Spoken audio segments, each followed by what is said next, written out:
नमस्कार। देवैया के रहने वाली फैमिली है। पिताजी पुलिस में काम करते हैं और वो और लोगों को ट्रेनिंग कराते हैं। उनका बच्चा जो कि 23 साल की उम्र हुई, पिछले साल की बात है, तो फिर उसको अचानक से पेट में बहुत सीवियर पेन हुआ। उसको पीजीआई रेफ़र किया गया।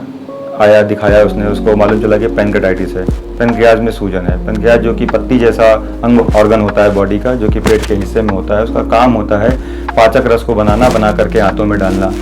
तो उसमें सूजन आ गई है और उस सूजन का कारण ढूंढने के लिए बहुत सारी इन्वेस्टिगेशंस कराई गई, जांचें कराई गई, जिसमें कोई कारण निकल के नहीं आया। फिर ये हुआ कि आखिर क्या कारण है। बच्चे की हिस्ट्री ली गई। बच्चा एकदम सादा साधु आदमी, ना वो कच्छ मच्छ मांस मदिरा सिगरेट किसी चीज़ का सेवन नहीं करता है, तो कोई फैक्टर उधर से निकल के नहीं है। एक गॉल ब्लैडर पित्त की थैली में पथरी एक कारण होती है, वो भी कारण नहीं निकल के आया है। तो फिर समझ में आया कि सूजन किस कारण से आई पता नहीं, लेकिन ये सूजन है तो इसके लिए दवाएं देनी पड़ेंगी।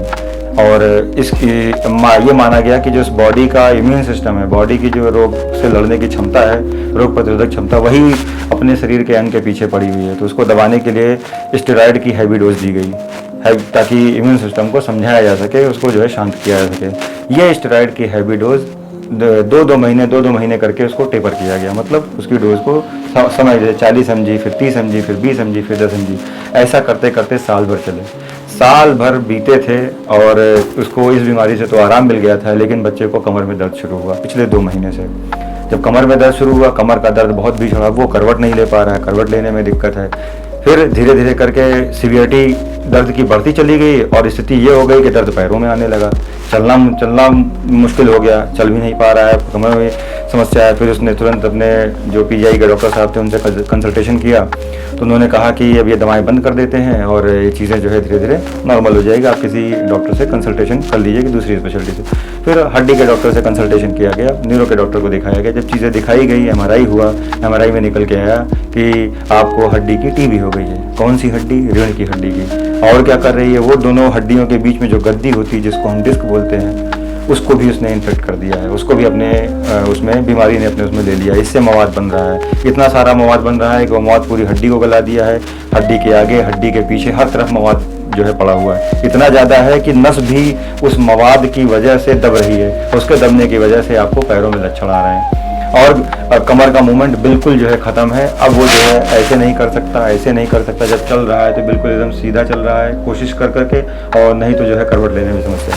तो ये थी उसको लंबर एरिया में पॉट्स स्पाइन की शिकायत, जिसमें क्या था, जो एरिया इन्वॉल्व था वो L5-S1 लेवल था। L5-S1 लेवल की दोनों हड्डियाँ, दोनों हड्डी के बीच की गद्दी, ये सब एरिया इन्वॉल्व है। और मवाद इतना भरा है कि बार बार जो है इस एरिया में, पीछे पीठ के एरिया में बल्जिंग हो जा रही है। उसको जो है नीडल से निकाला जा रहा है, ताकि 60 ml 80 ml दवाएं निकाली जा रही हैं। 60 ml 80 ml पस निकाला जा रहा है। निकाल के जांच के लिए भेजा गया, टीबी कंफर्म हो गया, दवाएं स्टार्ट हो गई, लेकिन पेन जस का तस रहा।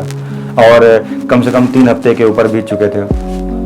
और स्वेलिंग जो है क्या हो रही है, जैसे आज निकाला, हफ्ते भर बाद फिर से वापस आ जा रही है। तो इस सिनेरियो में इस मरीज को उचित इलाज देने के लिए इसका दूरबीन से इलाज प्लान किया गया।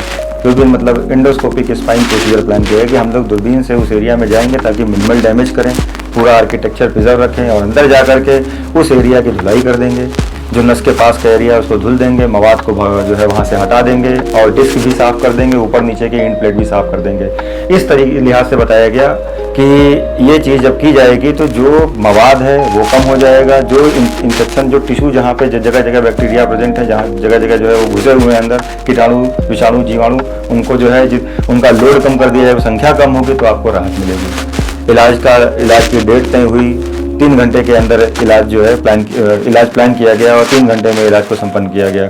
इसमें फ़ायदा ये हुआ कि जब ये इलाज किया जाता है, हम लोग वाटर मीडियम में इलाज करते हैं, तो पानी का लगातार फ्लो होता है। उस पानी के फ्लो की वजह से जो भी ऑटोमेटिक आप समझ लीजिए कि उसकी धुलाई हो रही है, उसकी सफाई हो रही है। तो वो धुलाई, सफाई, और उसके बाद लास्ट में प्रोसीजर के एंड में उसमें एंटीबायोटिक स्ट्रेप्टोमाइसिन का इंजेक्शन डाल करके उसको छोड़ दिया गया।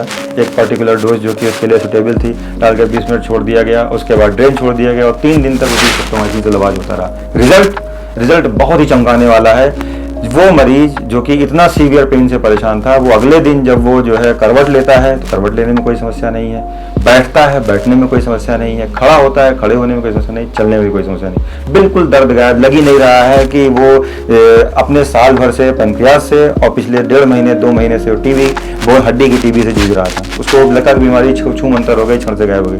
हाँ, ये बहुत ही चमत्कारिक बात है, बहुत ही चीज़ें सुनने में ऐसी लग रही हैं, अरे ये तो चमत्कार हो गया, इसके लिए बहुत अच्छा हो गया, जड़ से जो है खत्म हो गया, लेकिन ऐसा नहीं है। अभी भी हड्डी जो है, दोनों हड्डी कमजोर हैं, बीच की गद्दी भी जो है उसको इन्फेक्टेड है, तो वो कमजोर है, इसलिए उसको 1.5 महीने तक बिस्तर में रखने की सलाह दी गई।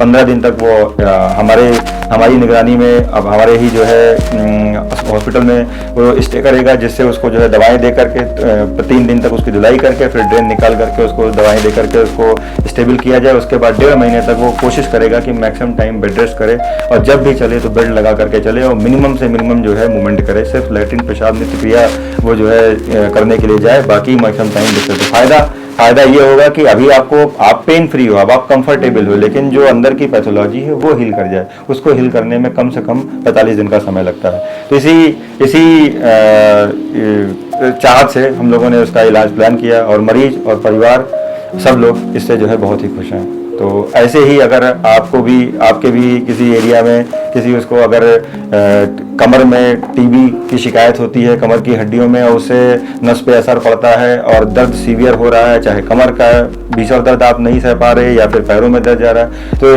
इस बीमारी से इस तरीके से इलाज कराने के लिए हमसे संपर्क करें। नमस्कार।